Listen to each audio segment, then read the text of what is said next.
I think that might be Nathan's group over there. Maybe just like, I don't know, ease into it. Take your time. Should ask him what my tears taste like. I know they salty. What's up? Wouldn't it be a trip if I started dating your girl's girl? Not my girl. She all over the place.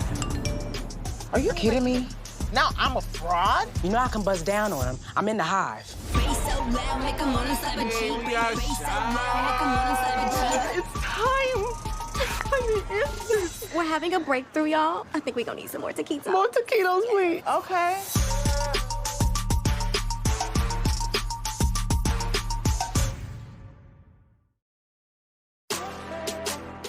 We are back for another episode of The Wind Downs, and joining us in the hot seat today is none other than, say it with me, Condola. Condola herself, the brave and talented Christina Elmore. Yes. Y'all ready to talk about episode 3? I'm ready. Okay. Let's do it. Yes, yes. Cheers. Cheers.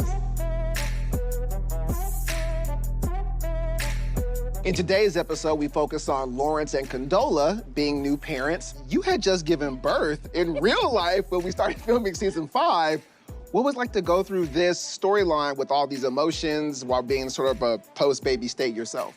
It was a lot. And at first, I thought it was gonna be a lot in like a bad way. I was like, this is gonna be too much baby time all the time. But it was really cool, actually, to sort of be in parallel experiences, but very different experiences. I appreciated my husband so much. I was like, I'm so glad not to be Condola in real life. But I also think, like, physically, it was a blessing because I was very tired. Condola was very tired. Yeah. I had a little extra baby weight. Condola needed a little extra baby weight. I also love that people thought in real life you were pregnant actually by Jay. So, Prentice, as a man, being a father yourself, how did you relate? I was pretty much a go-with-the-flow father, but once I had my son, I was very much like, what's the poop like? What color is it? And so to watch Jay be worried about the weight and the this and the that, like I could really relate to not wanting to mess this up. And I could empathize with him wanting to get it right, but obviously doing a million things wrong. It was so enjoyable to watch, but so hard to watch, you guys. Can you just talk about what you did to kind of prepare to get into that toxic environment? I was already so tired, so worn out, like waking up in the middle of the night, then coming to work at 4 a.m. That like a lot of that energy was already there and you didn't have to set a lot to get the fuse really lit. But I also think that Jay's a talented actor. The babies were so great. Crying in the middle of the argument, it was kind of perfect. Yeah. But I really tried to think about what does it feel like? I am so grateful. My mom was there with me. My husband is on it. He's not just getting kudos for changing a diaper. Right. But what would it feel like if I was at home doing all this by myself? Yeah. And it wasn't that hard to imagine it. So once I got there, we were able to sort of play. She's always been a character that we felt keeps everything super tight and together. And what is it like when her life isn't that way? Yeah. And I just thought you did such a great job of letting us into Condola when nobody else is around. I've had so much fun playing her as like, she has her black and her white and her hair is braided and she is ready to go. But to see her like covered in baby food and tired and mad and not necessarily being fair all the time. Because why should she be fair?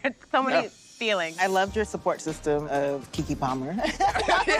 Those scenes were so enjoyable to have someone like Keke Palmer have Condola's back, who in real life actually was strongly anti-Condola. Very anti-Condola. When I saw her name on the call sheet, I said, so for real?